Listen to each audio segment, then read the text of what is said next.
Sometimes the heart refuses to accept that it's too late for a second chance. Charles DuPont had convinced himself that love died with his wife 10 years ago, buried beneath wealth and isolation for 30 years. The 60-year-old billionaire had been untouchable, cold, calculating, in control of his empire and reputation. Then Elena walked into his mansion as the new maid, and suddenly this boardroom master couldn't string together a coherent sentence.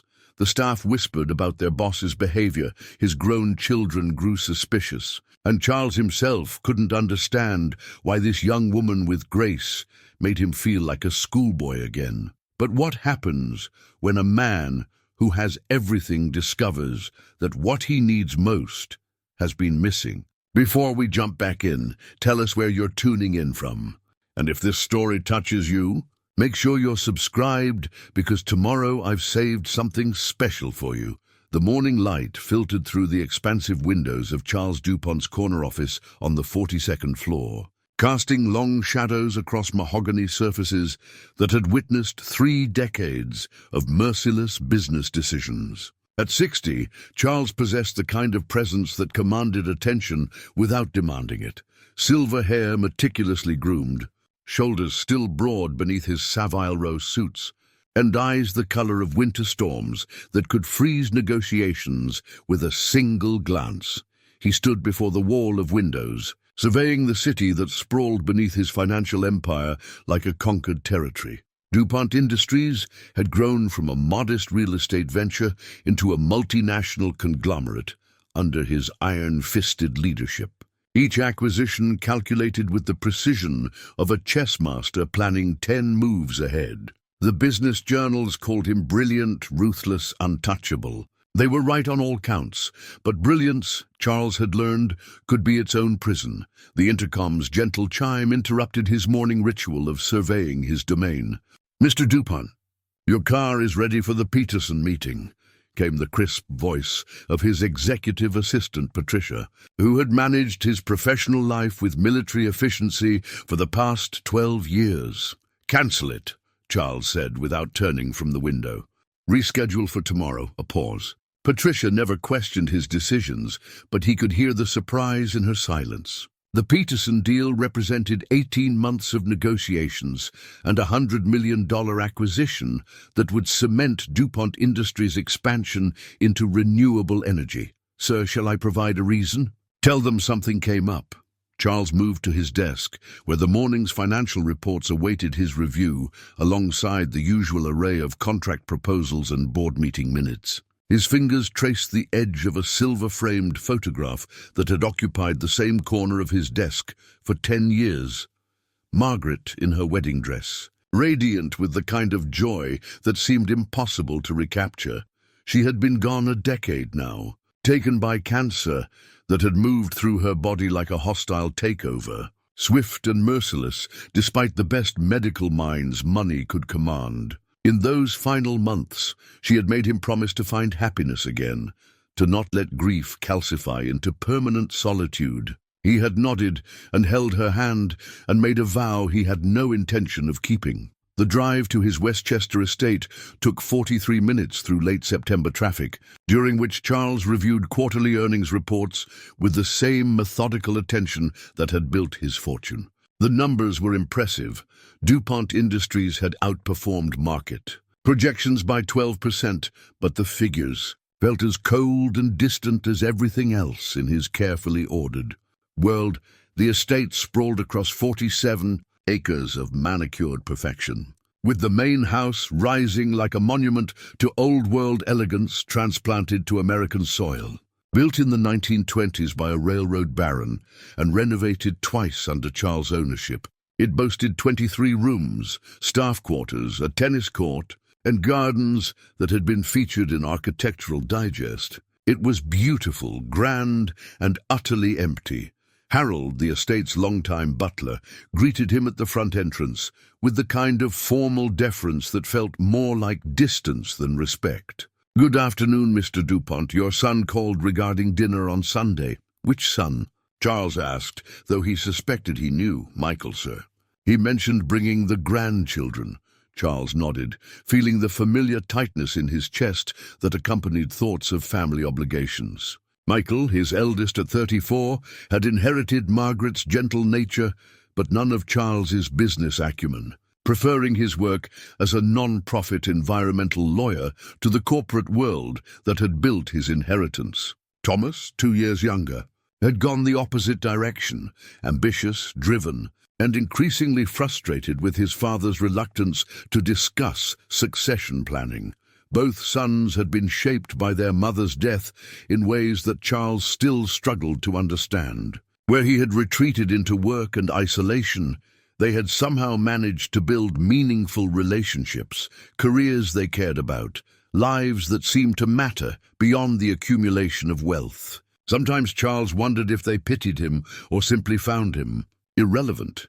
The house absorbed his footsteps as he walked through rooms filled with museum-quality furniture and art that Margaret had collected during their 22 years of marriage. Each piece held memories he had learned to navigate around like obstacles in a familiar course. The Monet in the living room reminded him of their honeymoon in France. The antique piano in the music room had been Margaret's pride, though she had been too modest about her talent. The Persian rugs throughout the house had been selected during a trip to Istanbul that had been one of the happiest weeks of his life. Now the house felt like a mausoleum, beautiful and lifeless.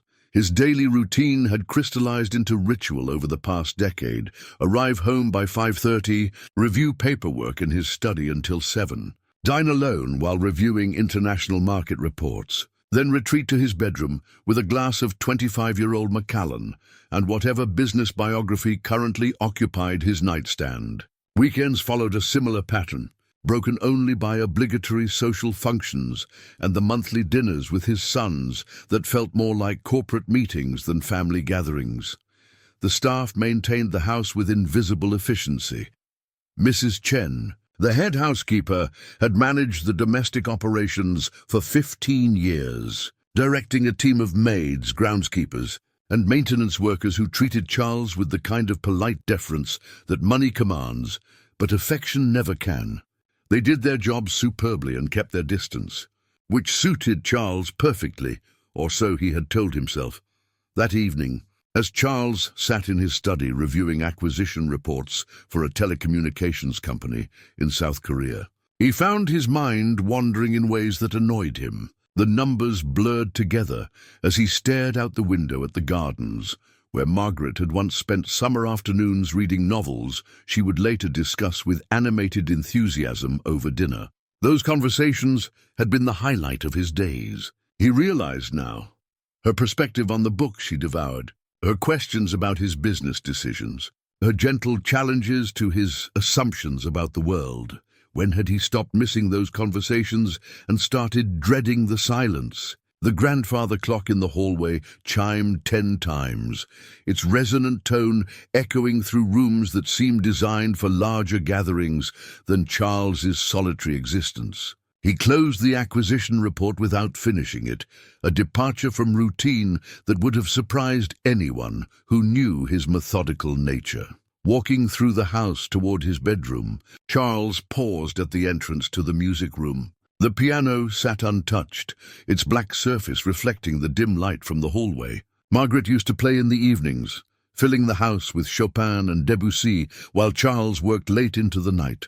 He had always meant to ask her to teach him, always planned to make time for the lessons she offered. There had seemed to be endless time then, before he understood how quickly it could be stolen. The wedding photograph on his desk stared back at him when he returned for his evening glass of whiskey. Margaret's smile was radiant, full of hope for a future that had been cut short by cells that divided without permission or mercy. She had been 28 when they married, young enough to believe in forever, optimistic enough to see past his driven nature to whatever capacity for love existed beneath his ambition. Charles touched the frame gently, a gesture that had become as routine as his morning market analysis. "I'm sorry," he whispered to her image, though he wasn't entirely sure what he was apologizing for, failing to keep his promise about finding happiness, or simply failing to remember what happiness felt like. The house settled around him with the quiet creaks and sighs of old wood and expensive materials, sounds that had become the soundtrack to his evenings. Through the windows, the estate's security lights illuminated empty lawns and gardens that bloomed and faded with seasons he barely noticed anymore. It was a beautiful prison, and Charles DuPont was both its warden and its most permanent resident. The disruption to Charles DuPont's carefully orchestrated existence came on a Tuesday morning in October, disguised as nothing more significant than a personnel change. Mrs. Chen had mentioned the previous week that Rosa, one of the housemaids who had worked at the estate for 8 years, would be leaving to care for her elderly mother in Puerto Rico. Charles had nodded with the same detached acknowledgement he gave all domestic staff matters.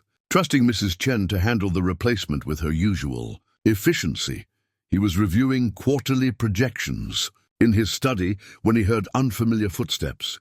In the hallway, lighter than Mrs. Chen's purposeful stride, different from the quick, almost apologetic steps of the other staff members who had learned to move through the house like respectful ghosts. These steps had a measured quality, confident without being presumptuous, and something about their rhythm made Charles look up from the columns of numbers that typically commanded his complete attention. Through the partially open door of his study, he glimpsed a figure moving past in the hallway. Something about the glimpse made him rise from his desk, an impulse so foreign to his normal behavior that it startled him. By the time he reached the doorway, the figure had disappeared around the corner toward the kitchen wing, leaving only the faint scent of lavender soap and an odd sensation in his chest that felt uncomfortably like curiosity. "Mrs. Chen," he called, his voice carrying more authority than the simple personnel question warranted. She appeared within moments. As she always did, her expression politely attentive. "Yes, Mr. DuPont?" "The new staff member," Charles began, then paused, uncertain what he actually wanted to ask. "How is she working out?" Mrs. Chen's eyebrows rose almost imperceptibly. In 15 years of employment, Charles had never inquired about individual staff members beyond their basic qualifications. "Elena is settling in very well, sir. She has excellent references and demonstrates remarkable attention to detail." Elena.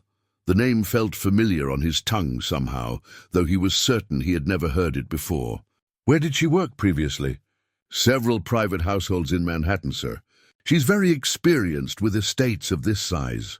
Mrs. Chen paused, studying his face with the kind of careful attention that long-time employees develop when their employers exhibit unexpected behavior. "Is there a particular concern?" "No," Charles said quickly, aware that his interest was approaching the borders of the inappropriate. "Carry on," but carrying on proved more difficult than usual. Throughout the morning, Charles found his concentration fragmenting at the sound of movement in other parts of the house. When Harold brought his lunch to the study, a routine that had been established for years, Charles asked with studied casualness, "The new maid seems capable." Harold, who had served in British households before joining the DuPont staff, possessed the kind of diplomatic discretion that made him invaluable. "Indeed, sir. Elena brings a refreshing competence to her duties." "Elena," Charles repeated, as if testing the name. "Is she settling in well with the other staff?" "Quite well, sir. She's quiet but pleasant, professional." Harold arranged the lunch settings with precise movements. "Shall I inquire if you have specific requirements for her duties?" "No, that's not necessary."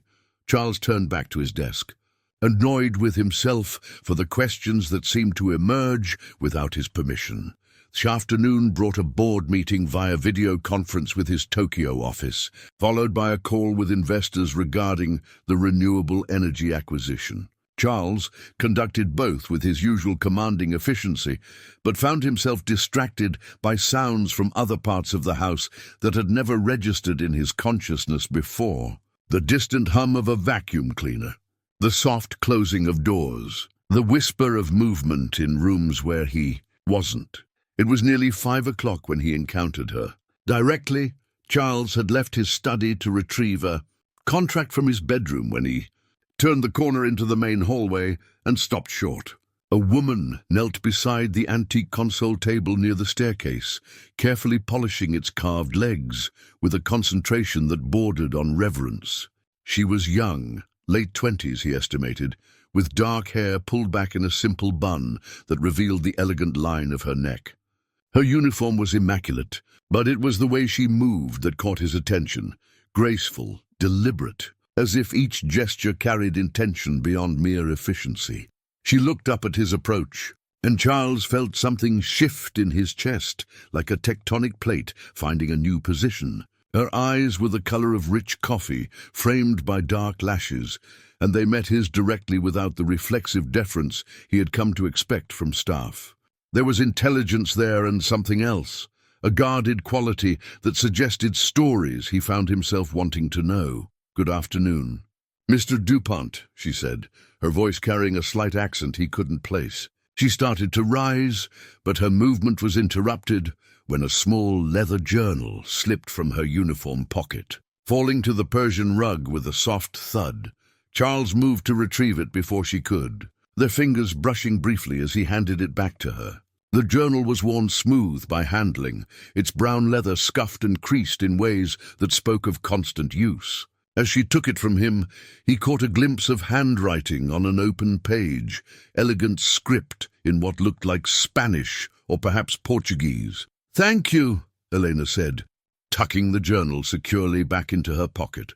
Her cheeks carried a faint flush that made her seem younger, more vulnerable than her professional composure suggested. "You're welcome." Charles realized he was staring and forced himself to look away, but not before noticing the way she held herself, straight-backed, dignified, despite being caught in an awkward moment. "You're Elena." It wasn't a question, but she nodded. "Yes, sir. I hope I'm not disturbing your routine." The observation was astute.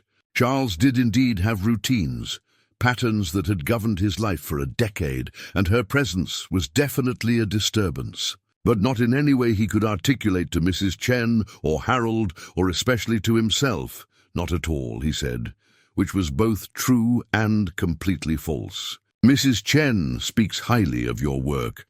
She's been very kind in helping me settle in." Elena's hands moved to straighten items on the console table that were already perfectly arranged. It was a nervous gesture, he realized, and the recognition that she might be as affected by this encounter as he was created an unexpected warmth in his chest. They stood in silence for a moment, two people occupying the same space, but separated by careful distances that protocol demanded. Charles found himself noticing details with unusual acuity, the way the afternoon light from the tall windows caught the auburn highlights in her dark hair, the small scar on her left hand that suggested a story, the fact that she wore no wedding ring on fingers that moved with unconscious elegance. "I should let you continue with your work," Charles said finally, though every instinct urged him to extend the conversation, to find reasons to linger in her presence, of course. Elena's smile was brief but genuine, transforming her serious expression into something that made Charles's chest tighten with an emotion he hadn't experienced in so long he'd forgotten its name. "Have a pleasant evening, Mr. DuPont." She returned to her polishing with the same careful attention that had initially caught his notice. And Charles continued toward his bedroom with steps that felt strangely unsteady. In his room, he closed the door and sat on the edge of his bed, staring at his hands as if they belonged to someone else. What had just happened? In 60 years of life, Charles had mastered the art of self-control. He had negotiated billion-dollar deals without revealing his strategy, had delivered eulogies at Margaret's funeral without breaking down, had built an empire through careful calculation and emotional discipline. But 5 minutes of conversation with a woman whose last name he didn't even know had left him feeling as uncertain as a teenager, asking someone to prom. The leather journal haunted his thoughts through dinner and into the evening. What did she write in those worn pages? Poetry, letters to family, dreams and fears that she couldn't share with anyone else. The questions felt invasive, inappropriate for an employer to harbor about an employee. But Charles found he couldn't dismiss them.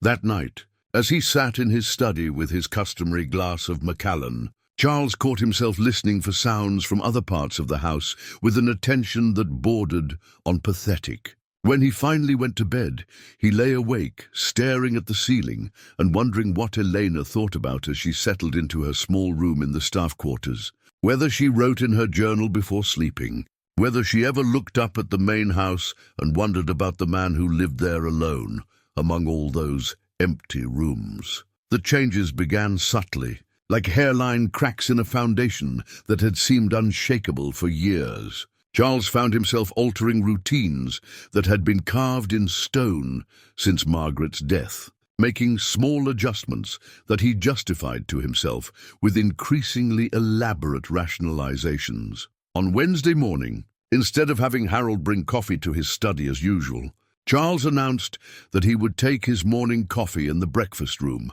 a sun-filled space overlooking the gardens that he hadn't used in months. The decision had nothing to do with the fact that Elena's duties included maintaining the main floor common areas during the morning hours. Nothing at all. Harold accepted the change with his typical discretion, though Charles caught a flicker of surprise in the older man's eyes. "Very good, sir. Shall I inform Mrs. Chen of the new arrangement?" "It's not a new arrangement," Charles said more sharply than necessary. "It's simply a change for today." But the next morning found him in the breakfast room again, positioned at the table where he could observe the hallway through the doorway, while ostensibly reviewing the Financial Times. When Elena appeared, moving through her tasks with the same focused competence that had initially caught his attention, Charles felt that now familiar tightness in his chest that he was beginning to recognize as anticipation. She worked with a precision that spoke of long experience, but Charles noticed something else, the way she paused occasionally to study the details of Margaret's carefully curated decor. Her fingers would trace the edge of a crystal vase or the frame of a landscape painting with a touch so light it barely registered, but her expression held an appreciation that suggested genuine interest rather than mere professional duty. "The Waterford Crystal Collection was my wife's pride," Charles said suddenly, his voice startling them both. Elena had been adjusting the flowers in a tall vase near the window, and she turned with that direct gaze that seemed to see more than he was comfortable revealing. "It's beautiful," she said simply. She had exquisite taste. The past tense struck Charles with unexpected force.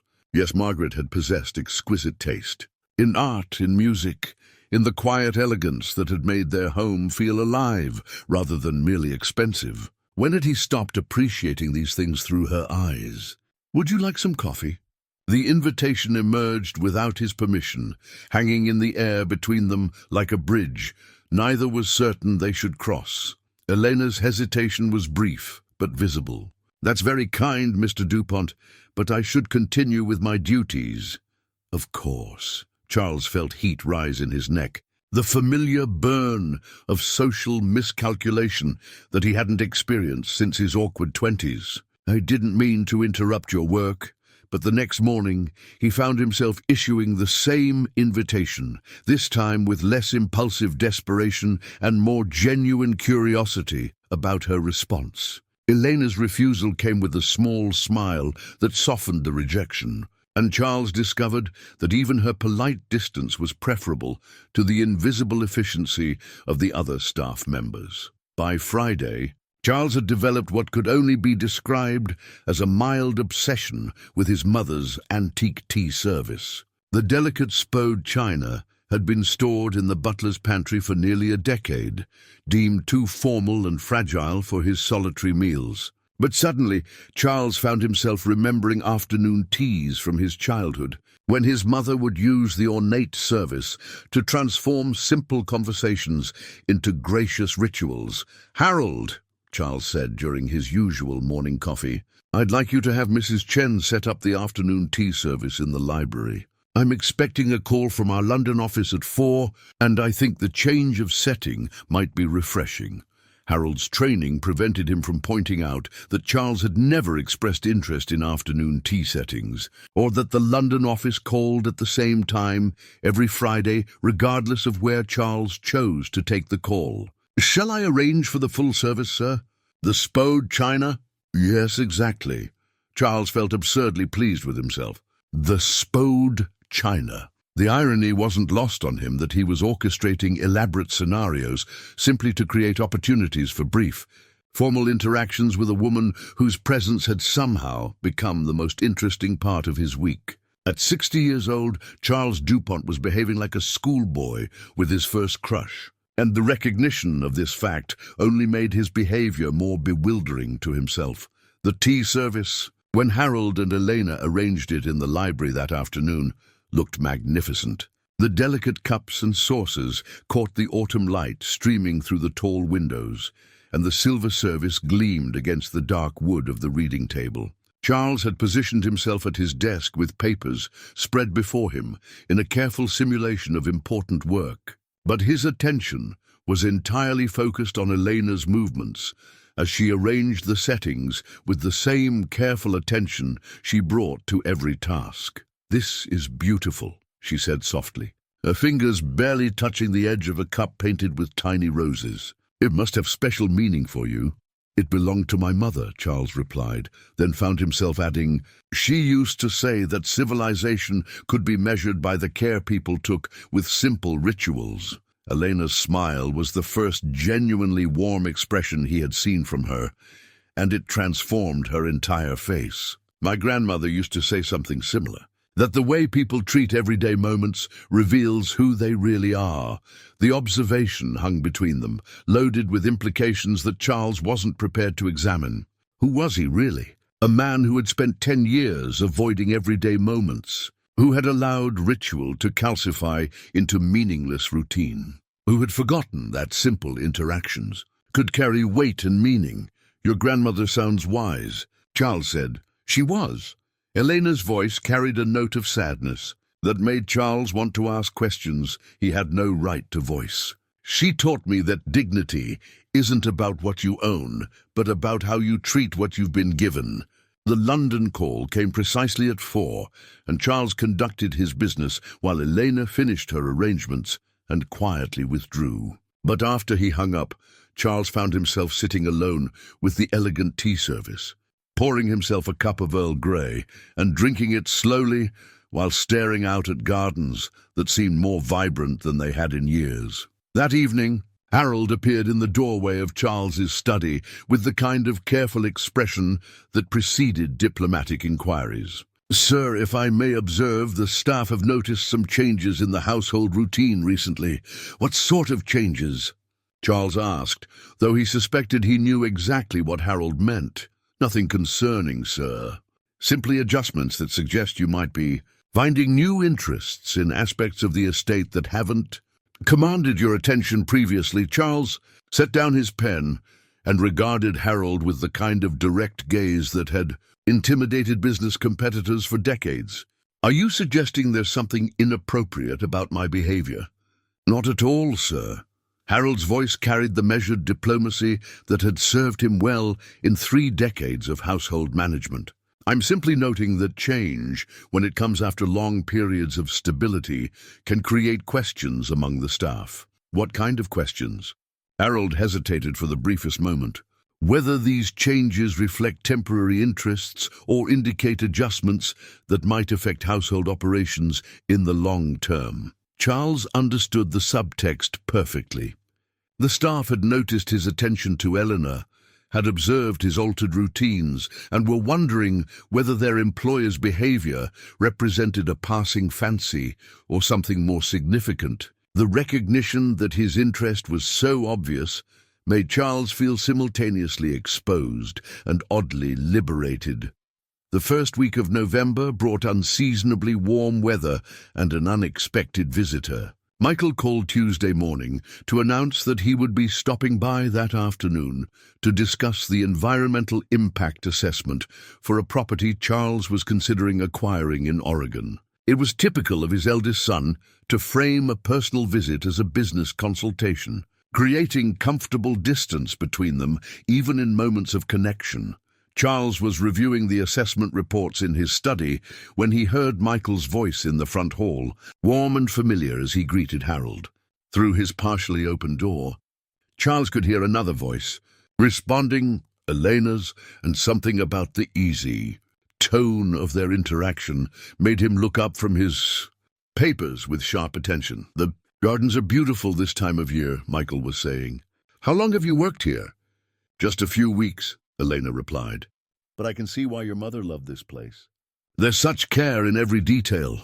Charles felt an odd proprietary tension at the mention of Margaret, though he couldn't have explained why. Michael's response was too quiet to hear clearly, but his tone carried the kind of genuine warmth that Charles had rarely managed to inspire in his sons since their mother's death. When Michael appeared in the study doorway a few minutes later, his expression held the slightly puzzled quality that had become familiar whenever father and son attempted to navigate the careful choreography of their relationship. "You look well," Michael said, settling into the leather chair across from Charles's desk. "Harold mentioned you've been taking more interest in the house lately, using rooms that have been closed up for years. The house is meant to be lived in," Charles replied, aware of how defensive he sounded. "Your mother always said these rooms needed light and activity to remain vital." Michael's eyebrows rose slightly. It had been years since Charles had quoted Margaret in conversation. Years since he had acknowledged her presence in the house as anything more than preserved memory. "The new staff member seems lovely." Michael continued with the kind of casual observation that Charles recognized as anything but casual. "Elena mentioned she's worked in several prestigious households. Impressive references. Mrs. Chen handles all hiring decisions," Charles said, then found himself adding, "though yes, Elena appears quite capable." Something in his tone made Michael lean forward with the focused attention he typically reserved for complex legal arguments. "Dad, are you all right? You seem different somehow." "Different." Charles considered the word while staring at the Oregon property assessment that suddenly seemed less important than understanding what his son was observing. "Different how?" "More present, I suppose. More engaged with your surroundings." Michael's lawyer instincts were clearly alerting him to undercurrents he couldn't quite identify. "When was the last time you mentioned Mom in conversation? Or showed interest in rooms she decorated? Or took tea in the library instead of coffee in your study?" The accuracy of Michael's observations was unsettling. Charles had indeed been unconsciously honoring Margaret's memory in ways that had been impossible during the years when grief had made her presence in the house too painful to acknowledge. But he wasn't prepared to examine why this change had occurred, or what it might mean. "Perhaps I'm simply finding different ways to appreciate what I have," Charles said finally. Michael studied his father's face with the kind of careful attention that had made him an excellent lawyer. "That's good to hear. Thomas and I have worried about how isolated you've become. If something or someone is helping you reconnect with life, we're grateful." The conversation moved on to the Oregon property, but Charles found his attention drifting to sounds from other parts of the house. When Elena appeared in the doorway with the afternoon tea service, he felt that now familiar quickening of his pulse that seemed to accompany her presence. "Thank you." "Elena," he said, his voice carrying more warmth than usual, "would you join us?" "My son was just asking about your experience with historic properties." The invitation clearly startled both Elena and Michael, though for different reasons. Elena's hesitation was visible, her hand moving instinctively to the pocket where Charles had seen her keep the worn leather journal. "That's very kind," she said carefully, "but I should continue with my duties." "Please," Charles said, and something in his tone made it more request than employer's courtesy. "I'd value your perspective on maintaining properties of this age." Elena glanced between father and son, clearly calculating the appropriate response to an unprecedented situation. Finally, she poured herself a cup of tea and perched on the edge of a nearby chair with the kind of posture that suggested readiness for quick escape. "Historic properties require constant attention," she said, her voice measured and professional, "but they reward care with character that newer buildings can't match." Michael engaged her in conversation about restoration techniques and preservation challenges, and Charles found himself studying Elena's responses with fascination. She spoke knowledgeably about architectural details, showed familiarity with different periods of design, and demonstrated the kind of cultural awareness that suggested education beyond what her current position might imply. "Your accent," Michael said with the kind of gentle curiosity that made him effective with witnesses. "Portuguese?" "Brazilian originally," Elena replied, her cup rattling almost imperceptibly against its saucer. "I came to the States several years ago." She didn't elaborate, and something in her manner suggested that further questions about her background would be unwelcome. Charles found himself wanting to know more about those several years, about the circumstances that had brought her from Brazil to his estate, about the stories that might be recorded in her leather journal. After Michael left, promising to review the Oregon assessment and provide his environmental concerns within the week, Charles found Elena clearing the tea service with her usual efficient care. "Thank you for joining us," he said. "My son was impressed with your knowledge of historic preservation." "He seems like a good man," Elena replied. "You must be proud of him." "I am." Charles paused, then found himself asking, "Do you have family back in Brazil?" Elena's hands stilled on the tea tray, and for a moment Charles thought she wouldn't answer. When she spoke, her voice was quiet. "Some. But life sometimes requires us to make difficult choices about where we belong." The observation carried weight that made Charles want to ask what kind of difficult choices had shaped her path. But something in her posture warned him that certain territories were not yet open for exploration. That evening, Charles sat in his study with papers spread before him, but his mind kept returning to Elena's comment about difficult choices and belonging. Through his window, he could see lights in the staff quarters, and he found himself wondering which room was hers, whether she wrote in her journal before sleeping, whether she ever felt lonely in this grand house where everyone maintained careful distances from everyone else. In his desk drawer, beneath contracts and investment reports, Charles kept his own collection of documents that represented difficult choices: Margaret's medical records, the legal papers from estate planning he had done alone, business decisions that had cost him relationships in favor of profit margins. Everyone carried hidden papers, he supposed, evidence of the complicated negotiations required to build a life, but some people, like Elena, carried their documents in worn leather journals kept close to their hearts, while others, like himself, locked them away in drawers where they could be safely ignored. The rain that began on Thursday evening continued through the weekend, turning the estate's gardens into impressionist paintings of muted colors and soft edges. Charles found the weather unexpectedly conducive to introspection, as if the gray skies gave him permission to acknowledge thoughts he had been avoiding during clearer days. Saturday morning brought him to the breakfast room earlier than usual, ostensibly to review quarterly projections, but actually to observe Elena's morning routine.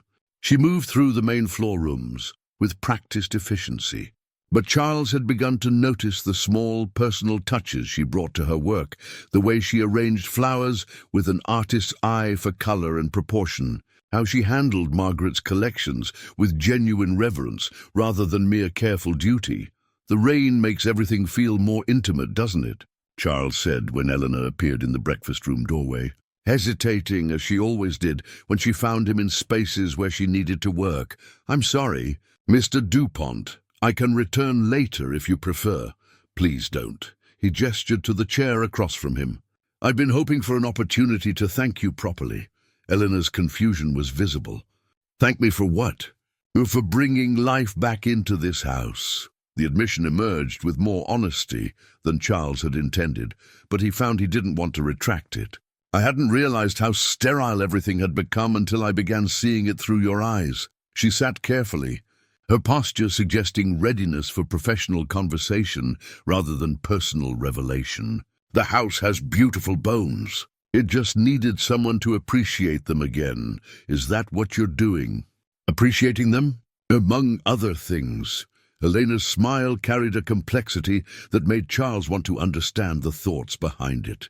"Sometimes I walk through rooms like these and try to imagine the conversations that happened here, the decisions that were made. the moments of joy and sadness that these walls have witnessed. And what do you imagine about this room? Elena looked around the breakfast room with its tall windows and elegant furnishings, her gaze settling on details that Charles had stopped seeing years ago. I imagine mornings when this room was filled with voices, family conversations, planning for the day, sharing dreams and concerns. I think it must have been happy here when there were more people to fill the silence.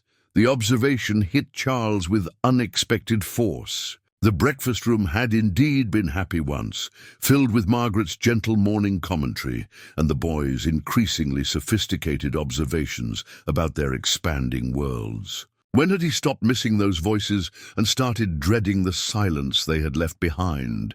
"You have children?" Charles asked, though something in Elena's demeanor suggested the question might be unwelcome. "No." The single word carried finality that discouraged further inquiry, but Charles found himself pressing gently forward. "Family back in Brazil?" Elena's hand moved to her pocket where she kept the leather journal, a gesture Charles had come to recognize as self-comfort. Some, but family situations can be complicated, especially when distance and time are involved. Before Charles could respond, Elena's journal slipped from her pocket as she adjusted her position in the chair. As she leaned to retrieve it, several papers scattered across the Persian rug, folded letters, documents with official seals, photographs that had been tucked between the journal's pages. Charles moved to help gather the scattered items, and his eyes caught a portion of text on one of the unfolded letters. The handwriting was masculine, urgent, and the few visible lines were in Portuguese. But Charles recognized the tone, if not the language. It was a letter written in desperation. "Elena querida," the letter began, and even without understanding the rest, Charles could sense the emotional weight of the words that followed. Elena's face flushed as she quickly gathered the papers, but not before Charles glimpsed a photograph that made his chest tighten with unexpected protectiveness. Elena, looking younger and more vulnerable, standing beside a man whose arm around her waist suggested intimate familiarity. The man's eyes held the kind of possessive intensity that Charles recognized from his own business dealings with people who didn't accept defeat gracefully. "I'm sorry," Elena said, her voice barely above a whisper as she tucked everything back into the journal, with hands that trembled slightly. "These are private matters that shouldn't concern you. Are you in some kind of trouble?" Charles asked, his voice carrying more authority than he had intended. The business instincts that had built his empire were now focused on this woman, whose vulnerability had become somehow precious to him. Elena's laugh held no humor. "Our trouble is a relative concept, Mr. DuPont. What seems like trouble to some might simply be the price of making difficult choices. The man in the photograph, is he why you're here?" The directness of the question seemed to surprise them both. Elena stared at Charles for a long moment, and he could see her calculating how much truth this situation warranted. "Sometimes people need to disappear from their old lives in order to build new ones," she said finally. "Sometimes staying means losing yourself completely, and leaving means losing everything you thought you wanted." Charles understood about losing everything you thought you wanted. He had built a fortune pursuing goals that had seemed important at the time, only to discover that success could be its own form of isolation. But Elena's situation clearly involved stakes he couldn't fully comprehend. Legal complications, perhaps, or emotional entanglements that had required geographical escape. "If you need help," Charles said carefully, "resources are available." Elena's eyes widened with what might have been hope or fear. "Why would you offer that?" The question hung between them, loaded with implications that Charles wasn't certain he was prepared to examine. Why would a 60-year-old billionaire offer assistance to a young woman whose personal history was clearly complicated? What did it mean that her presence had become the most compelling aspect of his carefully ordered existence? "Because," Charles said finally, "everyone deserves the opportunity to build the life they choose, rather than the life that circumstances impose on them." Elena studied his face. with the kind of intensity that suggested she was seeing him clearly for the first time. "That's very generous, Mr. DuPont, but generosity often comes with expectations, and I've learned to be wary of obligations I can't fulfill." "What if there were no expectations?" Charles asked. "What if it were simply one person helping another because help was needed?" "In my experience," Elena said softly, "there are always expectations, even when people don't acknowledge them to themselves." The conversation ended when Mrs. Chen appeared to discuss the week's household schedule, but Charles found himself unable to focus on domestic arrangements while his mind processed what he had learned about Elena's circumstances. The desperate letter, the photograph of her with a man whose possessive grip suggested complicated history, her comments about disappearing from old lives, all of it painted a picture of someone who had fled from something or someone important enough to justify starting over in a foreign country. That afternoon, as rain continued to blur the boundaries between sky and earth, Charles made a decision that surprised him. He called his personal attorney, Jonathan Reeves, and requested a discreet consultation about immigration law and the kinds of legal protections available to people whose residency status might be complicated. "This is hypothetical, I assume?" Jonathan asked with the diplomatic tone that had served Charles well in sensitive business matters. "For now," Charles replied, staring out at the gardens where Elena had mentioned wanting to plant herbs if the spring weather proved favorable. "But I'd like to understand the options available should the situation become less hypothetical." Thomas DuPont arrived without warning on a Tuesday afternoon in late November, his silver Porsche crunching across the gravel drive with the kind of aggressive precision that had characterized his approach to life since childhood. Unlike Michael's gentle diplomatic visits, Thomas's appearances at the estate typically signaled some form of business crisis or personal concern that required immediate attention. Charles was in the library, ostensibly reviewing acquisition reports, but actually reading a collection of Pablo Neruda's poetry that he had impulsively purchased during a lunch break in Manhattan. The volume was slim, elegant, bound in deep blue leather that reminded him of Elena's eyes when she was lost in thought. He had been telling himself for 3 days that the purchase was simply intellectual curiosity, nothing more than an attempt to understand the literary preferences that might appeal to someone with Elena's background and sensitivity. The truth was more complicated and more frightening. "Dad, we need to talk." Thomas's voice carried the kind of controlled urgency that Charles recognized from their most difficult business negotiations. His younger son appeared in the library doorway with his coat still, damp from November rain, and an expression that suggested serious concerns. Charles closed the poetry collection and slipped it into his desk drawer with what he hoped was casual discretion. "What's the crisis this time?" "There is no crisis." Thomas settled into the chair across from Charles's desk with the kind of focused attention that had made him successful in corporate finance. "That's exactly what worries me. I'm not following. Michael called me yesterday. He's concerned about changes he's noticed in your behavior." Thomas leaned forward with the intensity that Charles had once found admirable but now experienced as intrusive. "Specifically, he mentioned your increased interest in household staff and your sudden attention to rooms that have been basically unused since Mom died." Charles felt heat rise in his neck, the familiar burn of being analyzed by his own children. "I wasn't aware that taking interest in my own home required family consultation." "It doesn't," Thomas said carefully, "but when a 60-year-old billionaire starts acting out of character, particularly around young female employees, it raises questions about judgment and potential liability."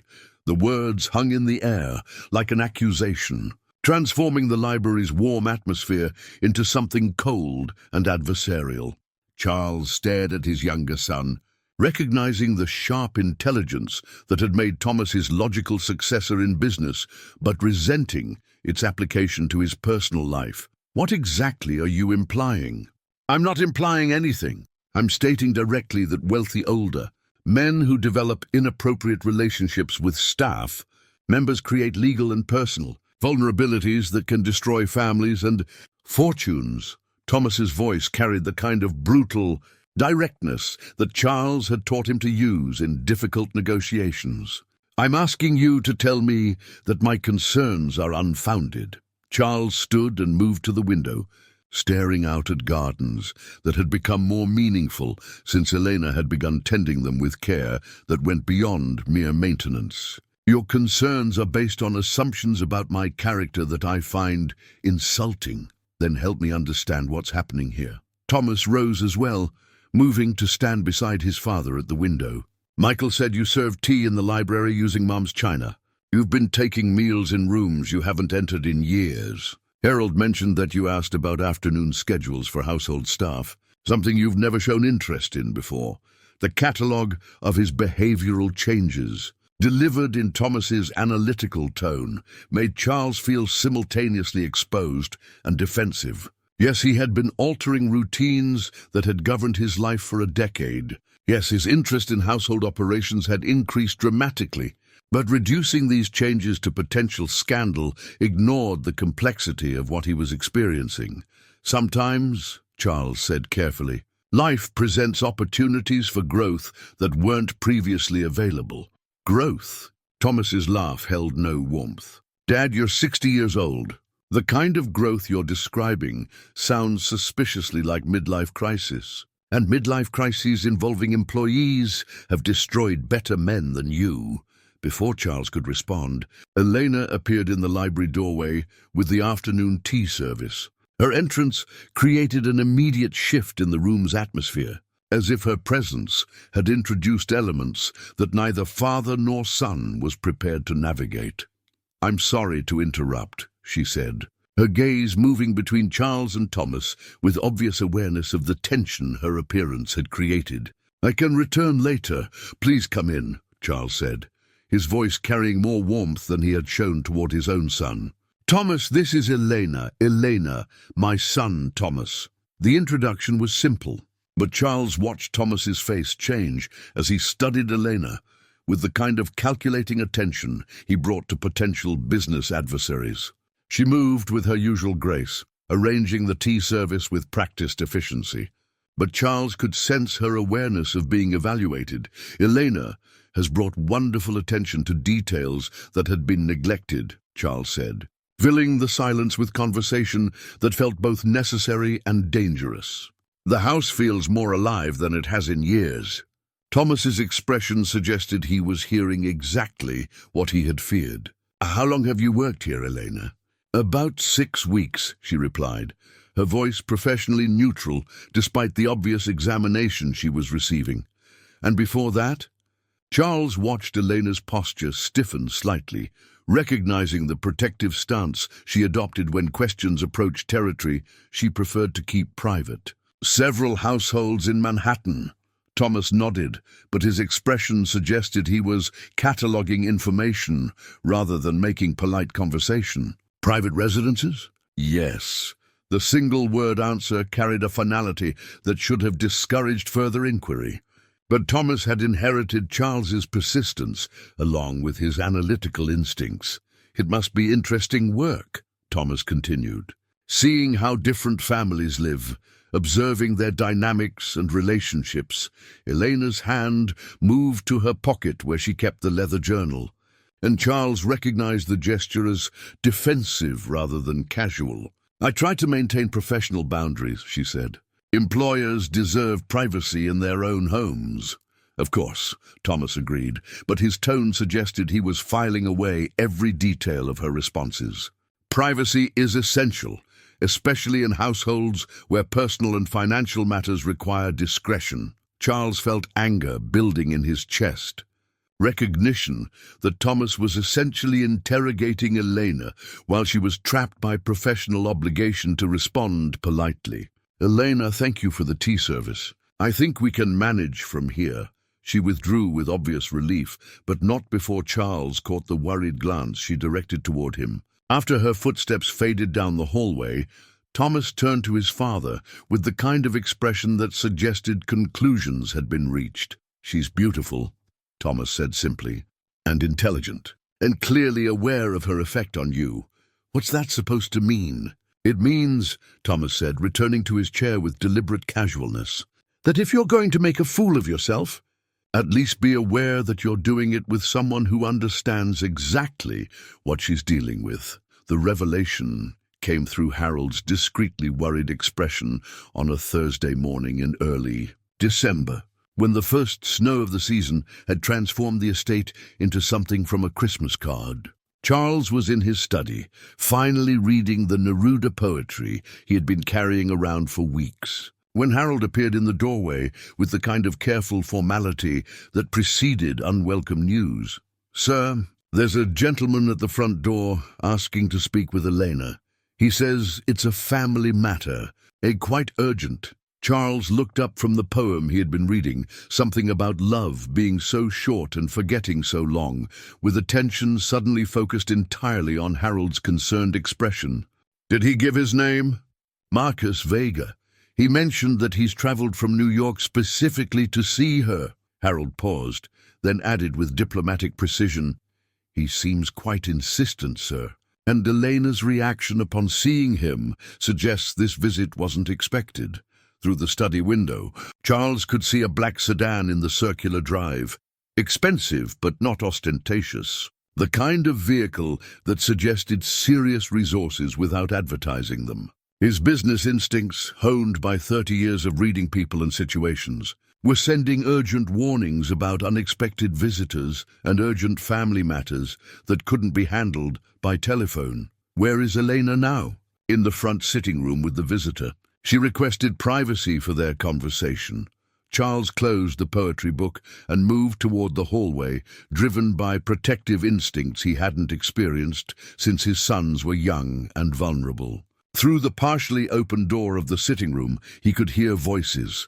Elena's measured and careful, a man's more urgent and demanding. 3 months, the man was saying, in accented English. 3 months I've been looking for you, Elena.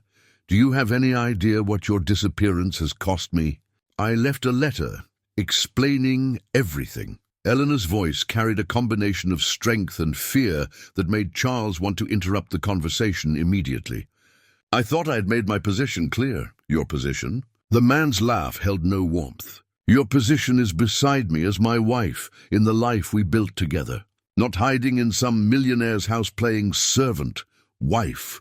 The word hit Charles like a physical blow, reframing every interaction he had shared with Elena over the past months. The desperate letter he had glimpsed, the photograph showing intimate familiarity, her comments about difficult choices and disappearing from old lives, all of it suddenly made terrible sense. "We were never married, Marcus," Elena said firmly. "The ceremony you're referring to wasn't legal, and you know it. I was 19 and didn't understand what I was signing. Legal technicalities don't change the commitment we made to each other." Marcus's voice carried the kind of controlled menace that Charles recognized from his most difficult business negotiations. "Or the debt you owe me for everything I provided during our years together." Charles found himself moving closer to the sitting room door, every instinct warning him that this conversation was heading toward territory where Elena might need protection. Through the crack between door and frame, he could see her sitting rigidly in one of Margaret's antique chairs, while a well-dressed man in his 40s paced before the fireplace with the kind of restless energy that suggested barely controlled anger. Marcus Vega was handsome in the way that certain men use as a weapon, dark hair perfectly styled, expensive suit fitted to emphasize his athletic build, the kind of commanding presence that probably made people assume he was accustomed to getting what he wanted. But his eyes held something that made Charles's protective instincts flare, the cold calculation of someone who saw other people as possessions rather than individuals. "I've built a new life here," Elena said, her voice steady despite the tension Charles could see in her posture. "I have work, stability, peace.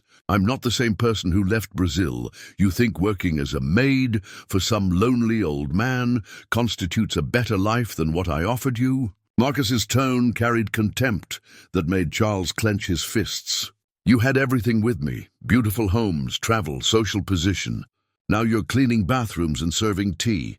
I'm earning my own way, Elena replied with quiet dignity. I'm making choices about my own life, rather than having them made for me. Marcus stopped pacing and moved to stand directly in front of Elena's chair, his proximity clearly intended to intimidate. You're being naive, Elena. This fantasy of independence will end badly, and when it does, you'll come back to me because you'll have no other choice. I won't. Won't you?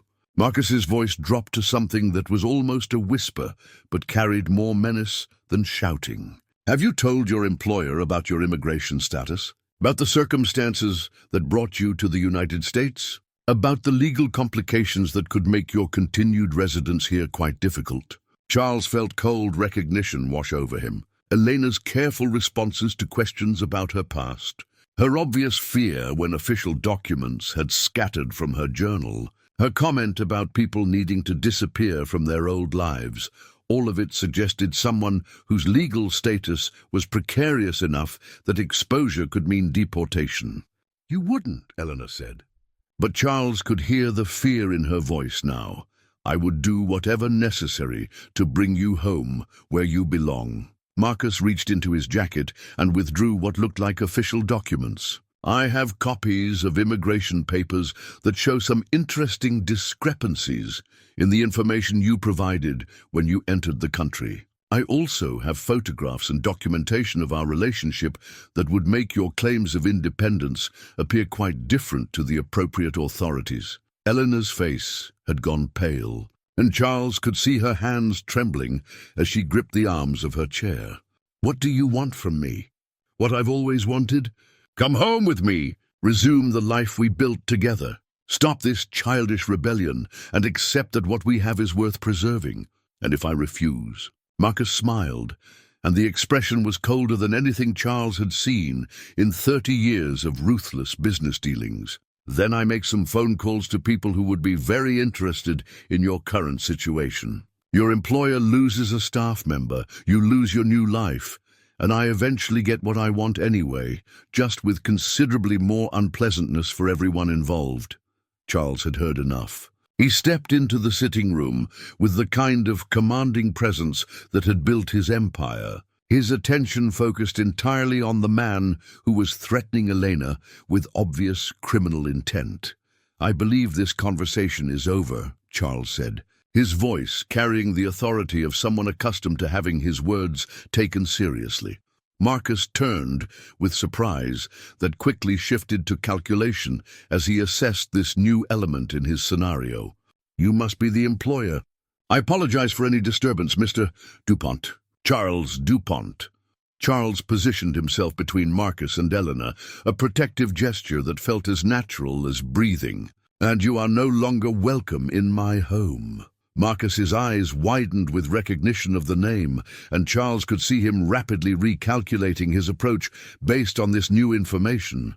Mr. DuPont, I understand this situation might seem awkward, but this is simply a private matter between my wife and myself. Elena has already explained that she's not your wife, Charles replied, and threatening someone with immigration fraud in order to coerce them into an unwanted relationship constitutes extortion, which is a federal crime I'm quite prepared to report to the appropriate authorities. The threat landed exactly as Charles had intended. Marcus's confident demeanor shifted slightly, revealing uncertainty beneath the polished exterior. But his response suggested he wasn't prepared to retreat without attempting to salvage something from the confrontation. Mr. DuPont, you seem like an intelligent businessman, Marcus said, with the kind of reasonable tone that Charles recognized as manipulation. Perhaps we could discuss this situation privately, man to man, and reach some kind of understanding that serves everyone's interests. Charles felt disgust rise in his throat at the suggestion. The only understanding I'm interested in is your immediate departure from my property, followed by your complete absence from Elena's life going forward. I'm afraid it's not that simple, Marcus replied, his mask of reasonableness beginning to slip. Elena and I have a complicated history that involves legal obligations you may not fully understand. Then let me make something simple for you to understand, Charles said. moving closer to Marcus with the kind of controlled menace he had learned from decades of high-stakes negotiations. "I have resources that make your threats look like amateur theatrics. I have lawyers who specialize in immigration law, private investigators who can examine the validity of any claims you might make, and sufficient influence with federal agencies to ensure that any charges you bring against Elena receive the scrutiny they deserve." Marcus's face flushed with anger, but Charles could see uncertainty growing behind his eyes. "You don't know what you're getting involved in." "I know exactly what I'm getting involved in," Charles replied. "The question is whether you understand what you're getting yourself out of." The silence that followed Marcus Vega's departure stretched through the sitting room like a held breath, broken only by the soft ticking of Margaret's antique mantel clock and the whisper of December wind against the tall windows. Elena remained in her chair, staring at her hands with the kind of stillness that suggested someone processing trauma, while Charles stood near the fireplace, trying to understand how his carefully ordered world had transformed so completely in the space of a single morning. "Elena," he said gently, moving to the chair across from her with movements that felt suddenly uncertain. At 60, Charles DuPont had negotiated billion-dollar acquisitions, had faced down hostile takeovers, had delivered difficult news to shareholders and employees with unflinching authority. But he had no experience with comforting someone whose vulnerability had become precious to him.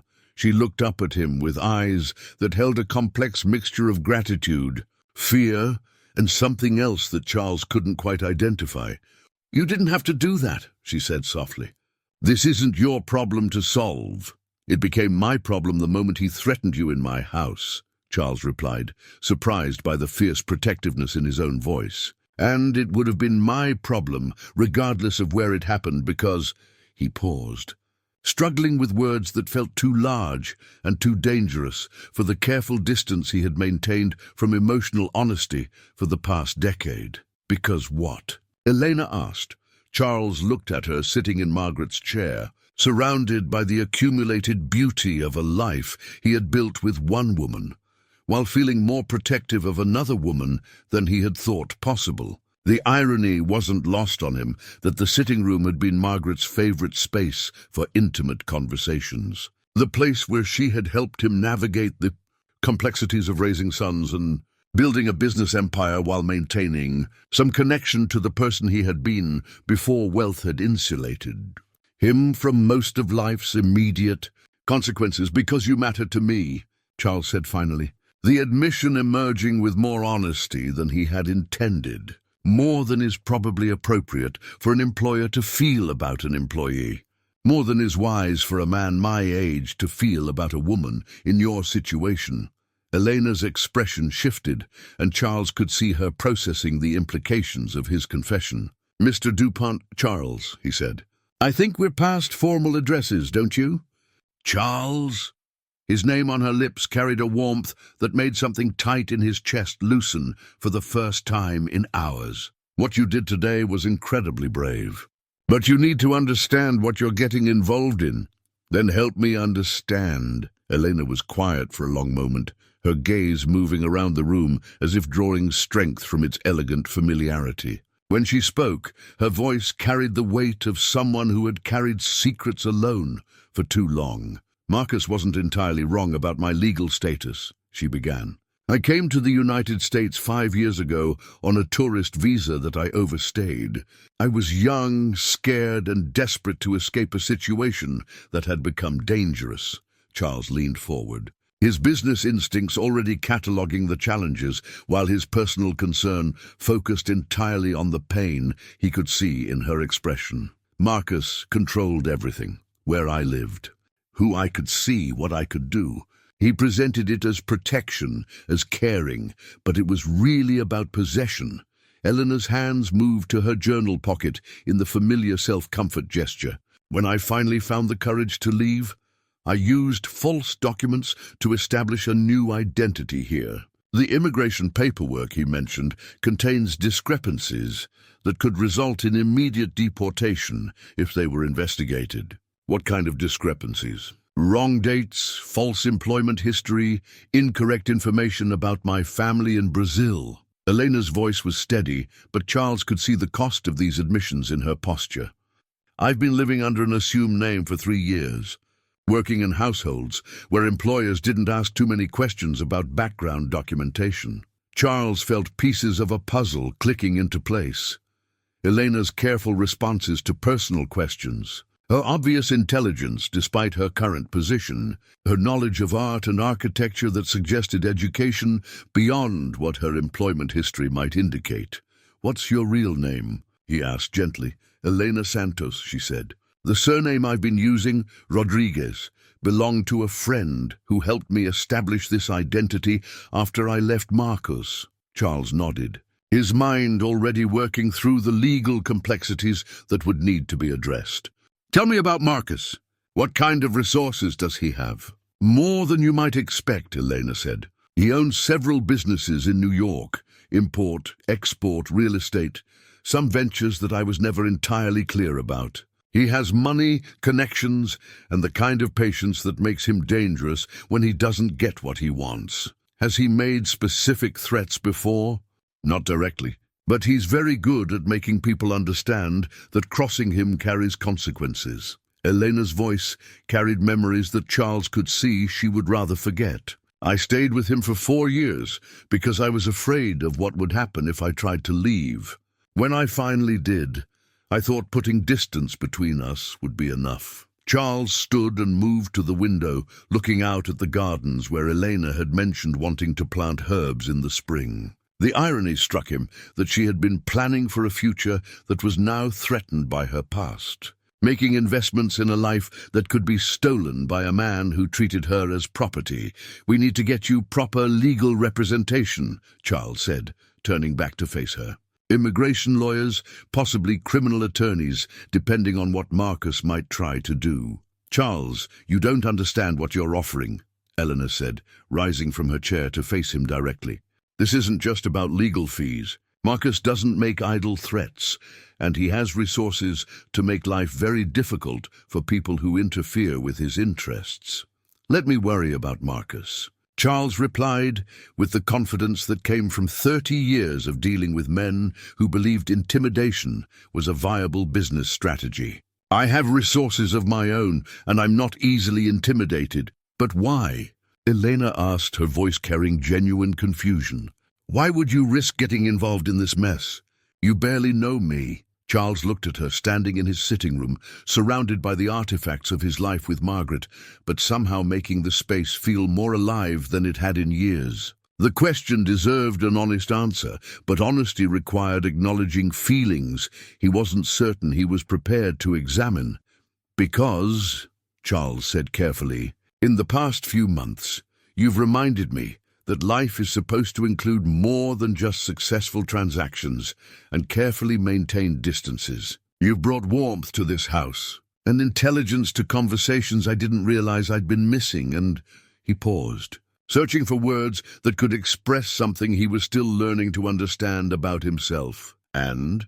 Elena prompted softly, "and because somewhere along the way, I stopped seeing you as an employee and started seeing you as someone whose happiness matters to me more than my own comfort or convenience." The admission hung between them, changing the atmosphere in the room as fundamentally as Marcus's threats had earlier. Elena studied Charles's face with the kind of attention that suggested she was seeing him clearly for the first time, looking past the successful businessman to whatever person existed underneath the accumulated armor of wealth and reputation. "I need to tell you something," Elena said finally. "Something I should have mentioned weeks ago." Charles felt his stomach tighten with apprehension. "What?" "I know who you are. I mean, I knew before I applied for the position here." Elena's voice carried the weight of confession. "When I was looking for employment, I specifically sought positions with households wealthy enough to provide some protection from Marcus if he came looking for me. Your name came up because of your reputation for discretion and your family's history of treating staff well." Charles stared at her, processing this revelation alongside everything else he had learned that morning. You chose to work here because you thought I could protect you.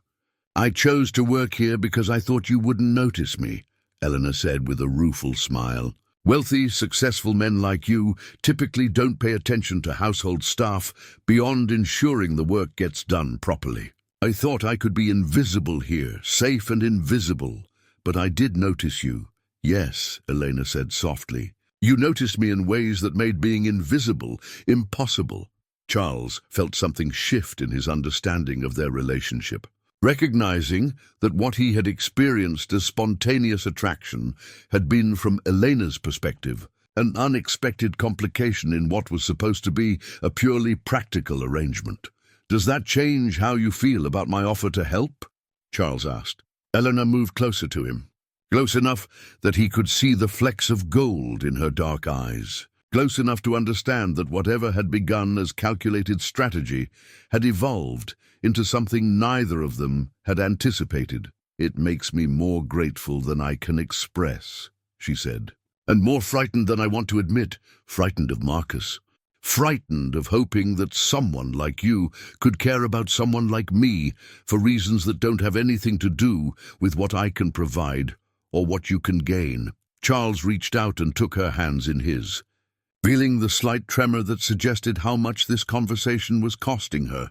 Elena, what I feel for you has nothing to do with what you can provide, and everything to do with who you are when you think no one is watching. And what do you see when no one is watching?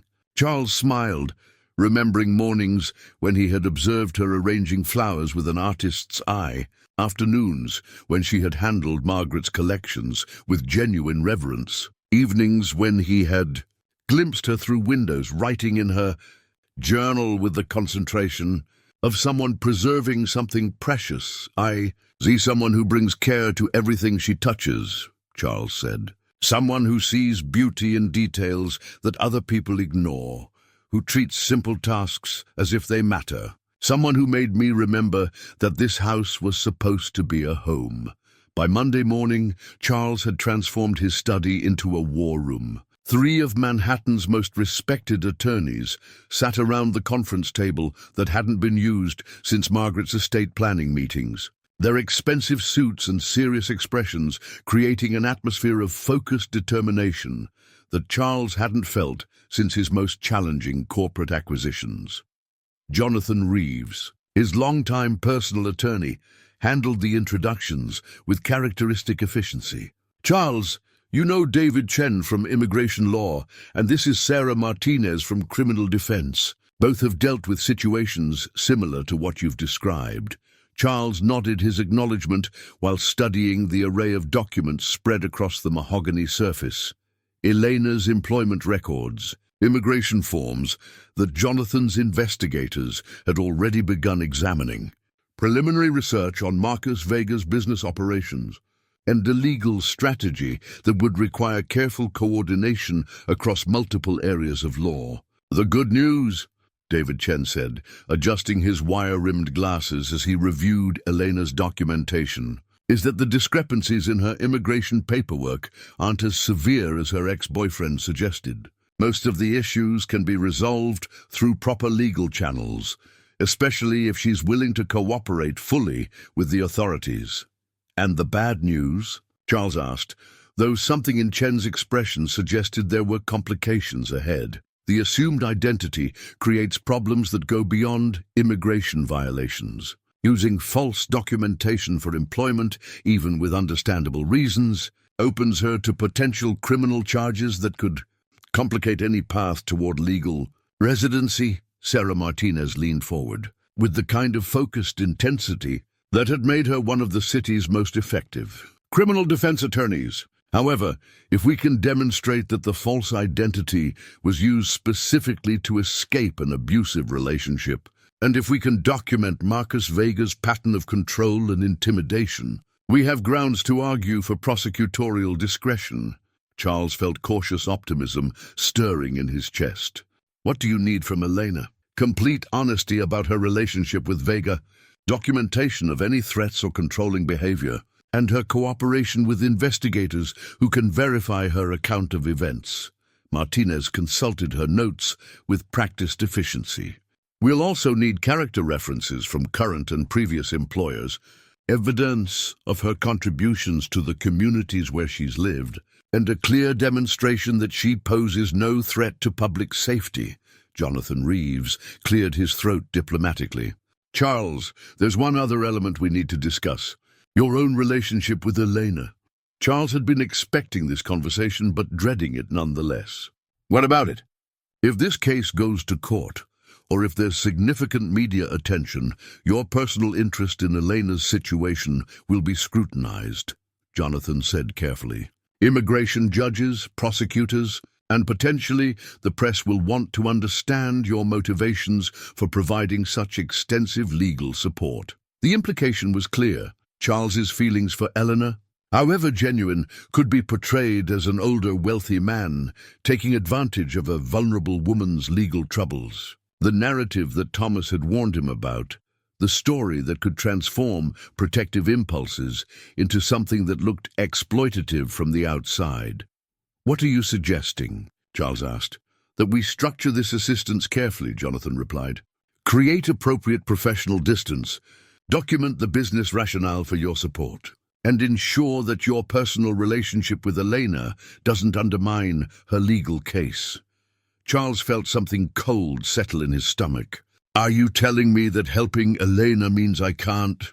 He stopped, unable to finish the sentence that would acknowledge how much his feelings for her had grown beyond appropriate employer concern. I'm telling you that if you want to help her most effectively, you may need to make some difficult choices about how that help is provided, Jonathan said gently, before Charles could respond.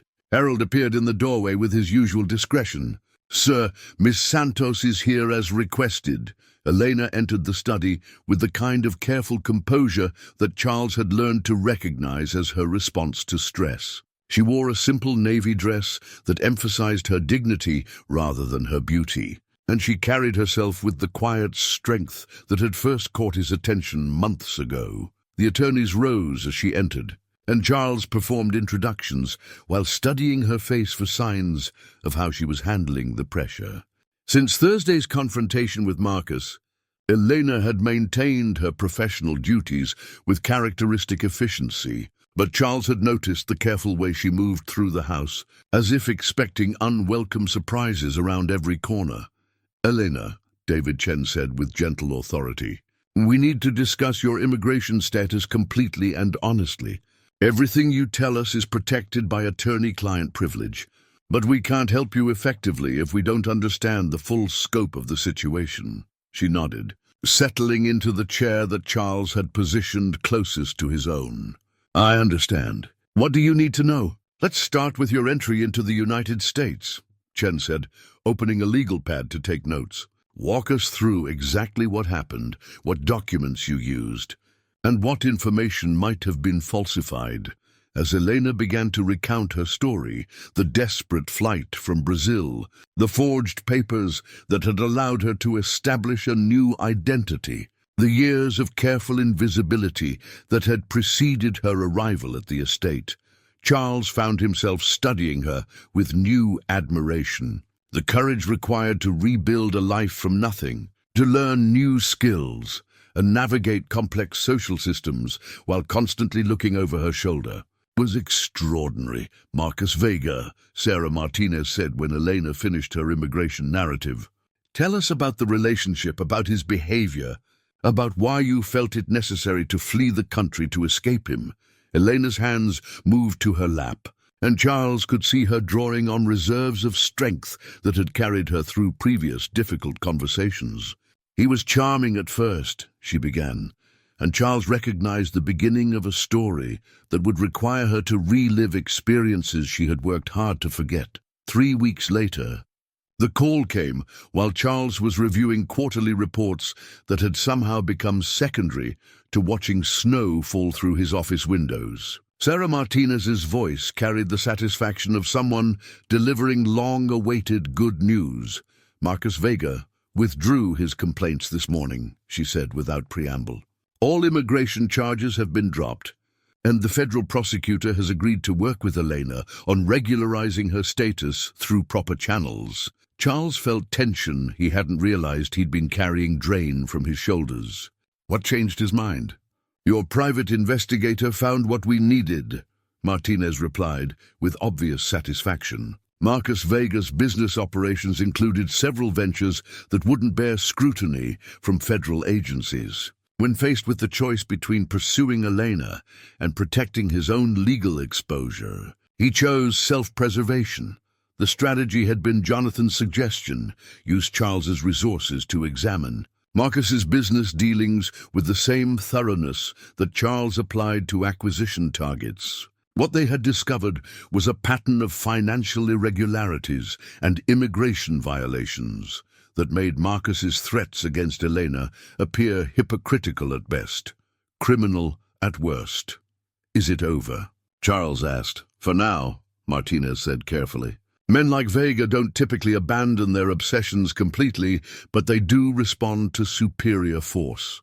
As long as Elena maintains appropriate legal protection and stays within jurisdictions where we can monitor any future threats, she should be safe." Charles ended the call and immediately headed for the main house, where Elena was spending the morning decorating for Christmas, an activity that Mrs. Chen had suggested and Charles had approved with enthusiasm he hadn't felt for holiday preparations in years. He found her in the living room, carefully arranging ornaments on the 12-foot Fraser fir that had been delivered that morning. She looked up at his entrance, and Charles could see hope and apprehension warring in her expression. The past 3 weeks had been difficult for both of them, filled with legal meetings and careful professional distances that had felt artificial after the intimacy of their conversation following Marcus's visit. "Sarah called," Charles said, unable to keep the smile from his voice. "It's over." Marcus withdrew his complaints. "You're safe." Elena's hands went to her mouth, and Charles could see tears gathering in her eyes, relief, joy, and something else that made his chest tighten with emotions he was finally ready to acknowledge. "Truly?" she asked, her voice barely above a whisper. "Truly?" Charles moved closer, close enough to see the faint tremor in her hands as she processed the news. "You're free, Elena. Free from Marcus, free from the fear of deportation, free to build whatever life you choose." She closed the distance between them in 3 quick steps, and suddenly she was in his arms with a natural inevitability that felt like coming home after a long journey. Charles held her while she cried against his shoulder, feeling her relief transfer to him like a physical weight being lifted. "Thank you," she whispered against his neck. "I don't have words for what you've done for me." "You don't need words," Charles said, breathing in the lavender scent of her hair while marveling at how perfectly she fit against him. "You've given me more than I gave you." Elena pulled back to look at him with confusion. "What could I have possibly given you?" Charles cupped her face in his hands, studying the features that had become precious to him over months of careful observation. "You gave me reasons to use rooms I'd closed off, to remember what this house was like when it was full of life and conversation. You made me want to be present in my own existence instead of just managing it from a distance." "Charles," Elena said softly, her hands moving to rest against his chest. "What happens now?" It was the question Charles had been considering since the moment he first acknowledged his feelings for her, the question of whether a 60-year-old billionaire and a young woman from Brazil could build something real together despite the obstacles that money and social expectations would place in their path. "Now," Charles said, leaning forward to rest his forehead against hers, "we find out what it feels like to spend time together without legal crises and professional boundaries, and all the careful distances that kept us from being honest about what we were feeling." Elena smiled, and the expression transformed her entire face with a radiance that made Charles understand why poets wrote about love, making people luminous. "And what were you feeling?"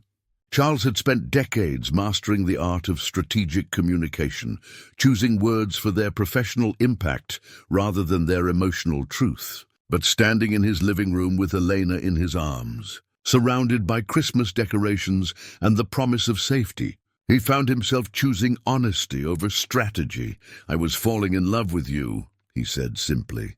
I was falling in love with your grace and your intelligence and the way you brought care to everything you touched, including me."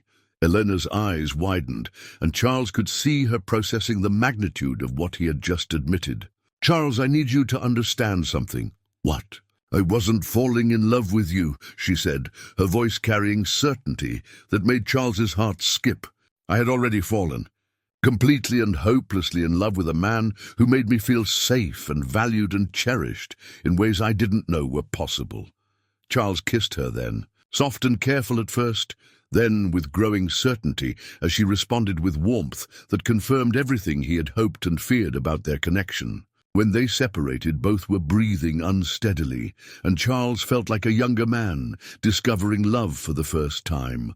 "So what happens now?" Elena asked, echoing her earlier question, but with an entirely different tone. Charles looked around the living room that Margaret had designed, but Elena had brought back to life. Then at the woman whose presence had reminded him that happiness was possible even late in life.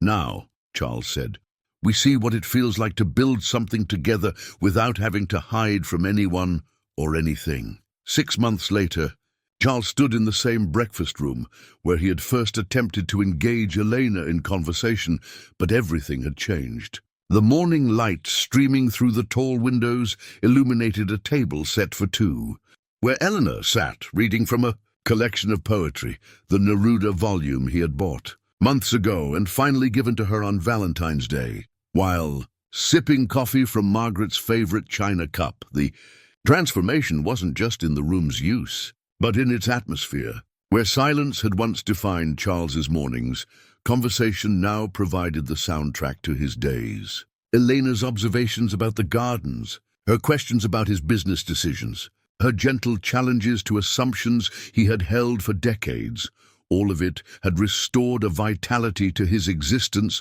that he had thought died with Margaret. "Michael and Thomas are coming for dinner Sunday," Charles said, settling into the chair across from her with his own coffee, and the satisfaction that came from domestic routines that actually felt like living rather than merely existing. Elena looked up from her poetry with the slightly apprehensive expression that still appeared whenever his sons were mentioned. Despite 6 months of careful integration into family gatherings, she remained aware of the delicate social territory she occupied as the woman who had captured their father's heart. "Both of them?" she asked. "Both of them," Charles confirmed, "along with Michael's children and Sarah." Sarah was Michael's partner, a pediatric surgeon who had managed to win over both Thomas and Charles with her combination of professional competence and genuine warmth toward Eleanor. "And Thomas is bringing his mysterious new girlfriend," Elena said with a smile that showed she was learning to navigate the complex dynamics of Charles's family relationships. "Rebecca," Charles replied, "the art curator from the Met, apparently serious enough to merit introduction to the family circle." Elena closed her poetry book, marking her place with the leather bookmark Charles had bought to replace the torn envelope she had been using. "Are you nervous about how they'll react to our announcement?"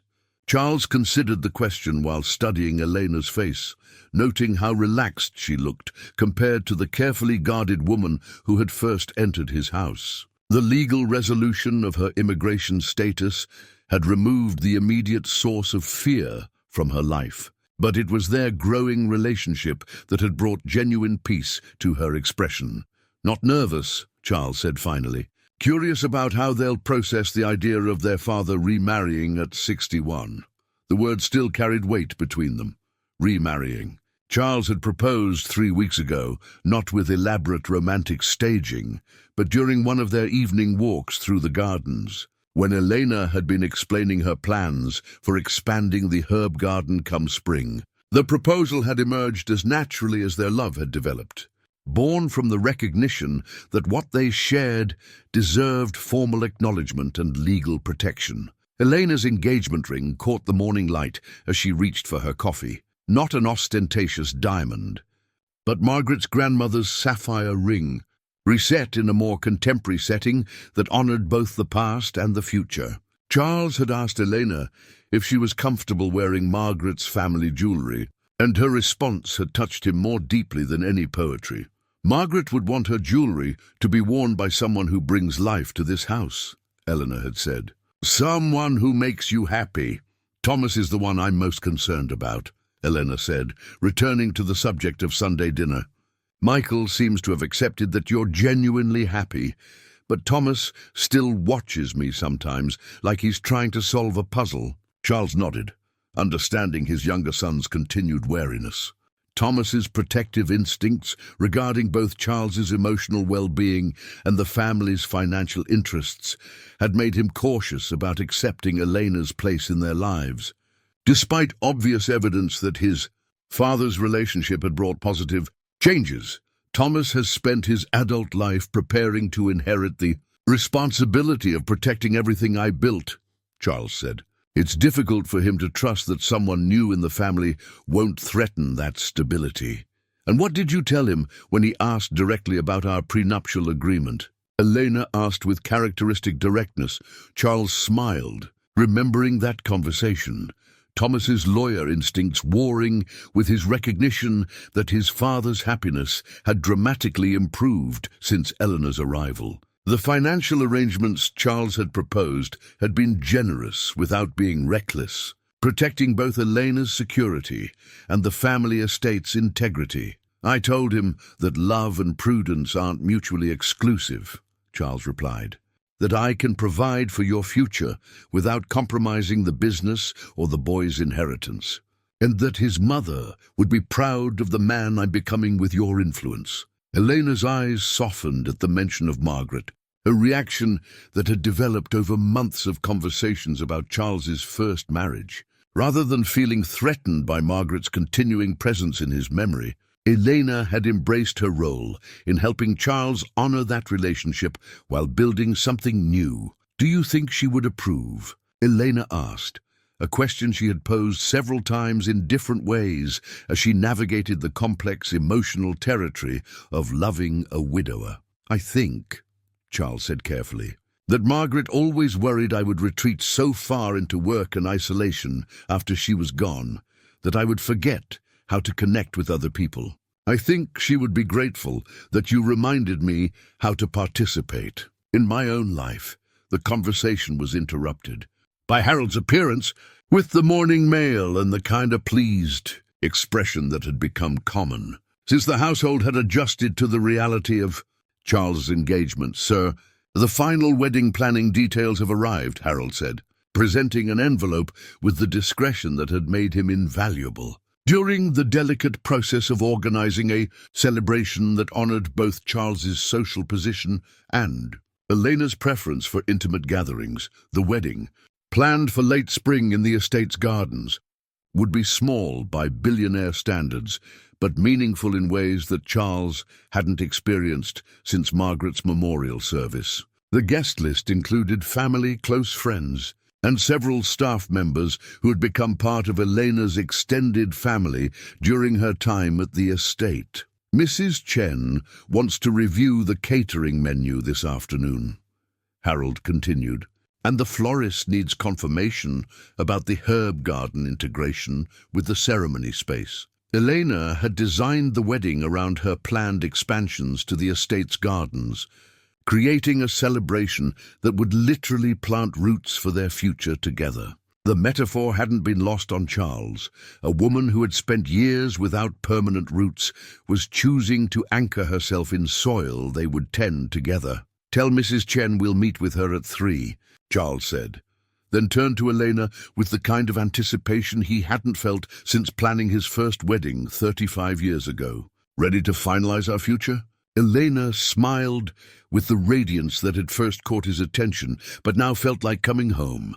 "I've been ready since the morning you asked if I wanted coffee, and I was too scared to say yes." Charles reached across the table to take her hand, marveling at how such a simple gesture could carry so much meaning. Through the breakfast room windows, he could see the gardens where Elena had already begun planting herbs that would bloom long after their wedding, creating beauty that would grow and change with their relationship. At 61, Charles DuPont had discovered that it was never too late to learn that love could return. often in forms more generous and surprising than anything you had experienced before. The heart, it seemed, was capable of expansion even when you thought it was full, capable of healing even when you thought the wounds were permanent. Sometimes the best second chances came disguised as ordinary mornings, carried by people who arrived quietly and changed everything simply by caring enough to stay.